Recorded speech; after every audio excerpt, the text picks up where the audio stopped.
Dear friends, हम देख रहे हैं राजनीति शास्त्र यानी कि आपका पॉलिटिकल साइंस सेट 2 का कंप्लीट आंसर 1 टू 59 जो क्वेश्चन है आपके सभी के आंसर्स देखेंगे, छोटे से लेके बड़े तक के। तो ध्यान से इस वीडियो को देख लेना और इस पीडीएफ को डाउनलोड अगर आपको करना है पूरे आंसर के साथ में, तो इस वीडियो को स्किप मत करना। जस्ट आपको 10 मिनट लगेंगे।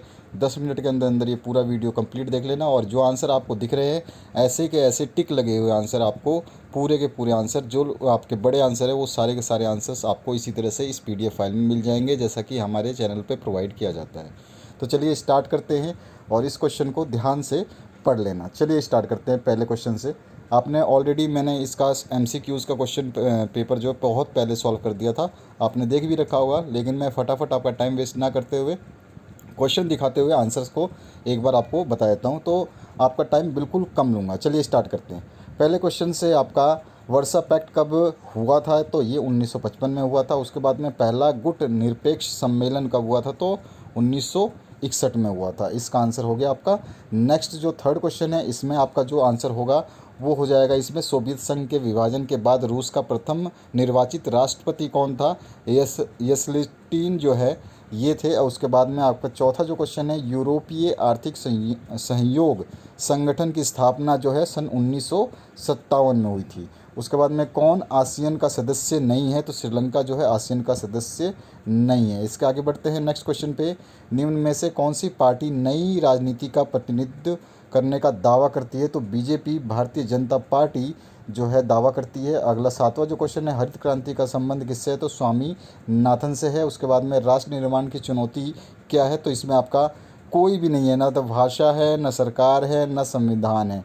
ये आपका जो नेशन की राष्ट्र निर्माण की चुनौती है, तो ये इनमें से कोई सा भी नहीं है, तो इनमें से कोई सा नहीं, जो डी ऑप्शन आपका करेक्ट हो जाएगा। उसके बाद में नाइन्थ जो क्वेश्चन है, इसमें पूछा गया आपसे संयुक्त राज्य अमेरिका ने साम्यवाद के विस्तार को रोकने के लिए किन सैनिक समझौतों का संगठन सैनिक समझौतों तथा संगठनों का निर्माण किया, तो यहाँ पर उन्होंने नाटो भी किया, सेटो भी किया और सीटो भी किया, इन तीनों का किया, तो उपरोक्त सभी आ जाएगा इसमें डी ऑप्शन। सोवियत संघ में कितने संघीय गणराज्य हैं, तो 15 गणराज्य हैं। उसके बाद में 11वां क्वेश्चन है, इसमें पूछा गया भारत के राष्ट्रपति प्रणब मुखर्जी ने 2 जून सन 2015 को किस देश के पूर्व सोवियत देश की यात्रा की थी, तो यहाँ पर आपका आ जाएगा बेलारस। ठीक है, इसका आगे हम बढ़ते हैं 12वें क्वेश्चन की तरफ। 1969 में कांग्रेस के विभाजन के समय उसका अध्यक्ष कौन था, तो निज लिंगप्पा जो थे वो अध्यक्ष था। उसके बाद में बी ऑप्शन इसमें आपको करेक्ट कर लेना है। ठीक है, इसका आगे नेक्स्ट क्वेश्चन जो है, आपातकाल की ज़्यादती की जांच करने के लिए निम्न में से कौन आयोग गठित किया गया था, तो शाह आयोग को गठित किया गया था। उसके बाद में 1952 से 1967 के बीच भारतीय राजनीति में किस पार्टी का वर्चस्व रहा, तो कांग्रेस था, जो काफ़ी समय से राज कर रहा है। इसके बाद में अगर हम 15वें क्वेश्चन की बात करें, कौन सी रेखा भारत और बांग्लादेश के बीच में सीमा निर्धारित करती है, तो रेड क्लिफ लाइन जो है ये निर्धारित करती है। 16वां क्वेश्चन है, भारत का पहला उप प्रधानमंत्री कौन था, तो सरदार वल्लभ भाई पटेल थे। 17वां क्वेश्चन है आपका जो है संयुक्त प्रगतिशील गठबंधन का नेतृत्व किस पार्टी द्वारा किया गया था, तो कांग्रेस पार्टी थी, जैसा कि हमने ऊपर पढ़ा कि काफ़ी समय से कांग्रेस का बोलबाला रहा है। 18वां क्वेश्चन है, मंडल आयोग की सिफारिशों को सन 1990 में किस प्रधानमंत्री ने लागू किया था, तो वीपी सिंह जो थे उन्होंने ये लागू किया था। 19वां जो क्वेश्चन है, आपातकाल के दौरान नवनिर्माण आंदोलन का नेतृत्व किसने किया था, जयप्रकाश नारायण जो थे उन्होंने किया था। इसके बाद में आगे हम बढ़ते हैं 20वें क्वेश्चन पे, नीति आयोग का पदेन अध्यक्ष कौन होता है, तो हमेशा वो प्रधानमंत्री होता है, चाहे अभी नरेंद्र मोदी हो या फिर बाद में कोई बने, लेकिन आपका नीति आयोग का जो अध्यक्ष होता है वो हमेशा प्रधानमंत्री होता है। 21वां क्वेश्चन है, स्वतंत्र भारत का प्रथम विधि मंत्री कौन था, तो वी.आर. अम्बेडकर जो हैं वो थे। उसके बाद में 22वां क्वेश्चन है, भारतीय जनता पार्टी के प्रथम अध्यक्ष कौन थे, तो अटल बिहारी वाजपेयी। इसके बाद में हम नेक्स्ट क्वेश्चन की बात करें, 23वें में भारतीय संविधान का अनुच्छेद 370 जो है ये किसके ऊपर लागू होता है, तो जम्मू कश्मीर की धारा थी जिसको हटा दिया गया। 24वां क्वेश्चन है, 2000 में किस राज्य का निर्माण नहीं हुआ था, मिजोरम जो है ये इसका निर्माण नहीं हुआ था। पहले भी मैं बता चुका हूँ इन क्वेश्चंस को, फिर भी मैं आपके लिए रिपीट कर रहा हूँ। 25वां क्वेश्चन जो है इसमें पूछा गया है 1948 में संयुक्त राष्ट्र संघ ने कौन सी घोषणा अपनाई थी? तो मानव अधिकारों की सार्वभौम घोषणा जो है इसको अपनाया था। ये ऑप्शन करेक्ट करना है। 26वां है नौ स्वतंत्र राज्यों को कहा जाता है? तो तृतीय विश्व यानी कि थर्ड वर्ल्ड कहा जाता है। उसके बाद में संवैधानिक संकट कब उत्पन्न हुआ था? तो सन 1975 में हुआ था। उसके बाद में जब 1975 में देश में आपातकाल लागू किया गया था तो भारत का राष्ट्रपति कौन था? तो फारुखद्दीन अली अहमद जो थे ये थे। उसके बाद में 29वां जो क्वेश्चन है 14 बैंकों का राष्ट्रीयकरण किस वर्ष में हुआ था? तो सन 1969 में हुआ था। इसके बाद में अगर हम बात करें 30वां क्वेश्चन की, तो इसमें संयुक्त राष्ट्र संघ के वर्तमान महासचिव कौन है? तो एंटोनियो गुटरेस जो हैं, ये इसका आंसर हो जाएगा। सी ऑप्शन करेक्ट हो जाएगा। उसके बाद में हम खंड बी की तब बात करते हैं। यहाँ पे रिक्त स्थानों की पूर्ति करनी थी, सभी के ऑप्शन दिए गए थे। तो मैं यहाँ पे फटाफट पहला जो 31 नंबर है इसमें जवाहरलाल नेहरू आ जाएगा। सेकंड क्वेश्चन जो 32 नंबर है इसमें बगदाद पैक्ट जो है ये आपका पाकिस्तान मेंबर जो उसका बना। उसके बाद में संयुक्त राष्ट्र संघ की महासभा जो है इसके कौन सा मतलब आता है? तो इसमें सुरक्षा परिषद आएगा यानी सिक्योरिटी काउंसिल आ जाएगा। उसके बाद में नेक्स्ट 34 नंबर में जो आपका आंसर आएगा वो आ जाएगा तक्षण समझौता, ठीक है, तक्षण एग्रीमेंट। उसके बाद में मोहम्मद अली जिन्ना जो थे वो यहाँ पे आएगा। उसके बाद में चौधरी चरण सिंह जो है इसका आंसर हो जाएगा 36 का, और 37 में अमेरिका जो है इसका आंसर हो जाएगा। आगे बढ़ते हैं 38 नंबर में, यहाँ पे आ जाएगा फजल अली, और नेक्स्ट वाले जो क्वेश्चन में आ जाएगा वो स्थायी या परमानेंट बोल सकते हैं आप इसको। इसके बाद में रेल हड़ताल जो है 1974 में समाप्त हुई थी। उसके बाद में अगर हम बात करें नेक्स्ट जो आपका खंड सी है, तो यहाँ पर सबसे पहला क्वेश्चन पूछा गया है शीत युद्ध का अर्थ क्या है? What is meant by cold war? तो ये आपका जो जितने भी क्वेश्चन हैं इसको हाईलाइट कर दिया गया है ताकि आपको कोई दिक्कत ना हो। तो यहाँ पे इसके आंसर आप देख सकते हैं, आराम से वीडियो को पॉज करके पढ़ सकते हैं, या फिर पीडीएफ को आप डाउनलोड कर लेना। पीडीएफ को डाउनलोड करने के लिए पासवर्ड अभी मैं इस वीडियो में बता दूंगा, इस वीडियो को अंत तक आराम से देख लें। 42 नंबर है गुट निरपेक्षता और तटस्थता में क्या अंतर है? तो यहाँ पर जो है आपका गुट निरपेक्षता यहाँ तक कंप्लीट है, तटस्थता, और यहाँ पे आपका गुट निरपेक्षता जो है ये नीचे की तरफ दे रखा है। तो यहाँ से आपका गुट निरपेक्षता शुरू हो जाता है, ठीक है।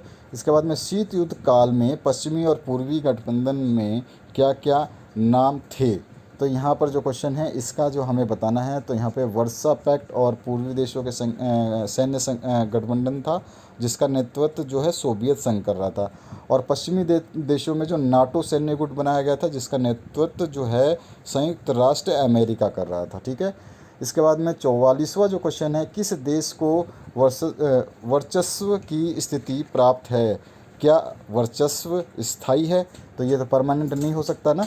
तो चलिए अब आगे बढ़ते हैं। तो यहाँ पर 1991 में सोवियत संघ के विघटन के बाद में विश्व में अमेरिका का वर्चस्व जो है स्थायी हो गया था, लेकिन वर्चस्व स्थायी नहीं होता है। वर्तमान में यूरोपीय संघ में चीन अमेरिका का वर्चस्व जो है चुनौती दे रहा है, ठीक है ना। ये अभी जीडीपी है जो चीन की बहुत ज़्यादा चल रही है, अमेरिका को भी चुनौती दे रहा है क्योंकि उसने कोरोना महामारी में अपने आप को बहुत काबू पा लिया है, और उसका मीडिया ऐसा है जो बाहर की खबरें जो है वो नहीं आने देता है।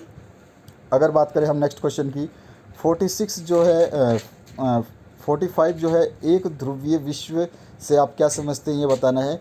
तो सोवियत संघ जो है ये इसके बाद में विघटन के बाद में अमेरिका एकमात्र शक्ति के रूप में उभरा था, और इस जो धीरे धीरे विश्व के अर्थव्यवस्था पर उसका जो है पूरा का पूरा हुकूमत चलने लगी, और ऐसे ही यह एक ध्रुवीय विश्व बन गया था।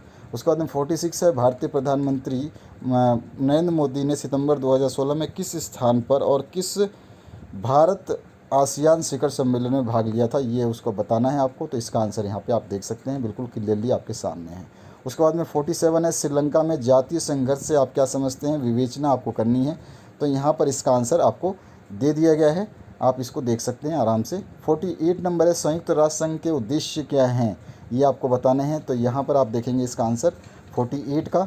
उसके बाद में नेक्स्ट जो है 49 नंबर क्वेश्चन है देशी रियासतों अथवा रजवाड़ों से क्या अभिप्राय है? स्वतंत्रता के समय भारत में ऐसे रजवाड़ों की कुल संख्या कितनी थी? ये अभी आपको बताना है। तो यहाँ पर इसके देशी रजवाड़ों का जो रियासतों में क्या है फ़र्क और कितनी संख्याएँ थी ये भी बता दी गई हैं। 565 थी। इसके बाद में 50वां जो क्वेश्चन है योजना आयोग का किस वर्ष उन्मूलन कर दिया गया?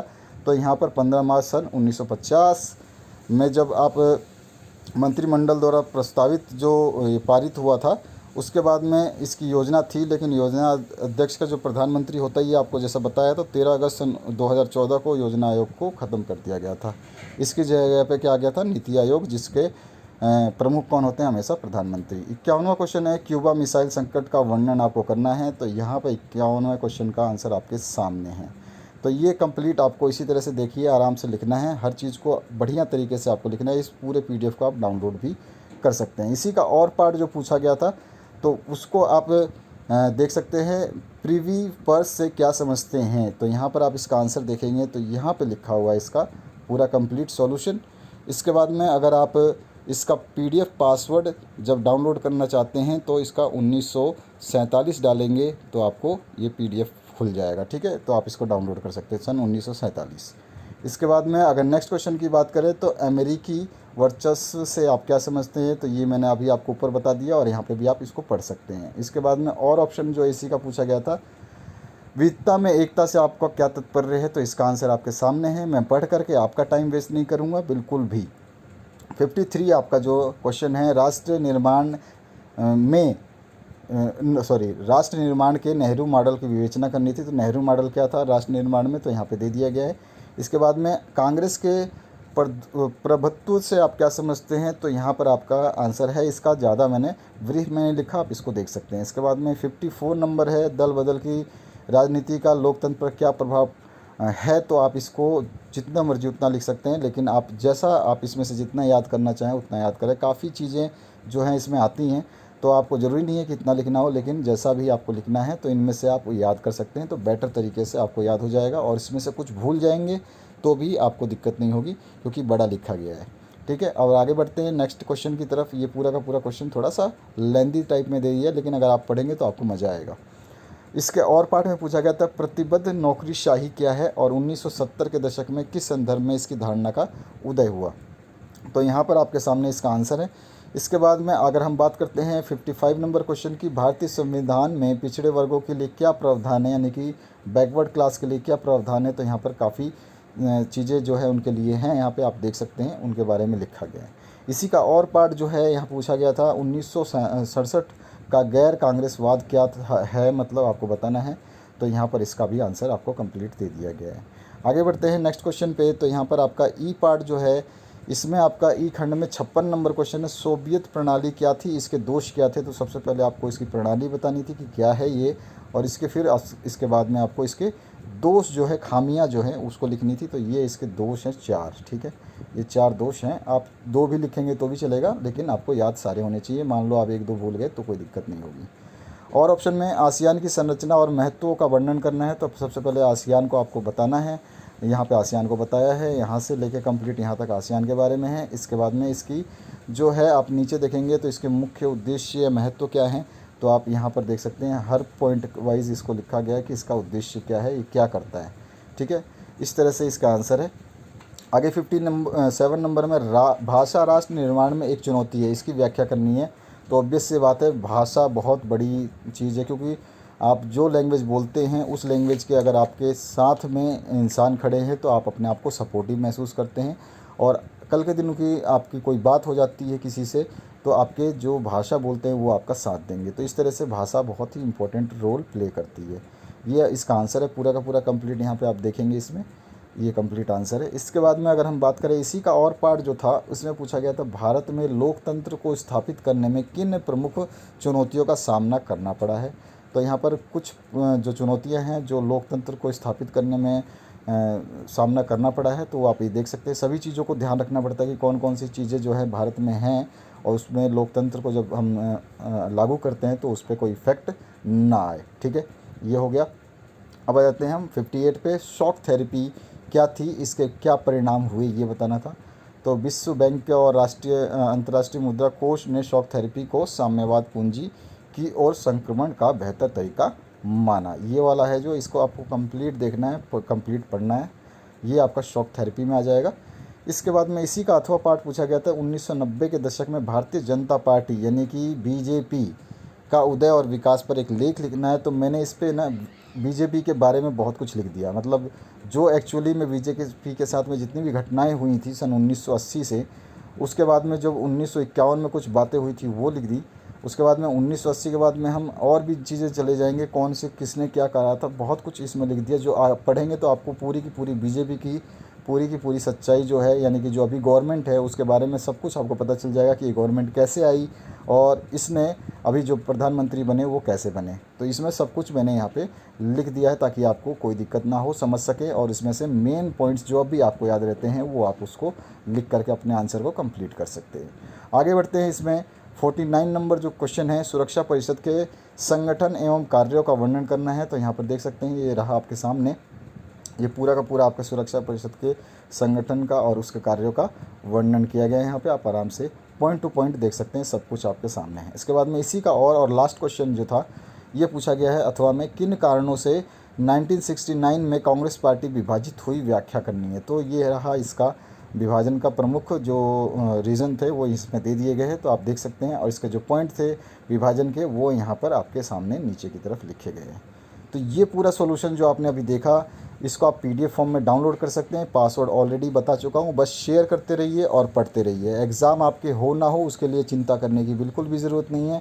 अगर आप पास कर दिए जाते हैं तो आपके सामने कुछ सवाल खड़े होंगे, और 10th वालों का वो पास किया जाता है तो उनके सामने बहुत बड़ा सवाल खड़ा होगा। वो उसके लिए मैं एक लाइव वीडियो आपके सामने आके बनाऊँगा, जिसमें आपको मैं पूरा गाइड कर दूंगा कि आपको आगे क्या करना है।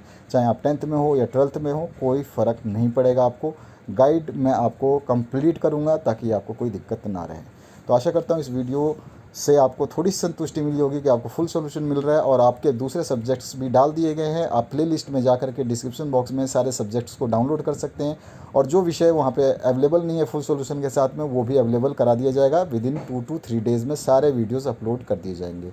Thank you very much for watching this video. Share ज़रूर करें, पढ़ते रहे और बढ़ते रहे।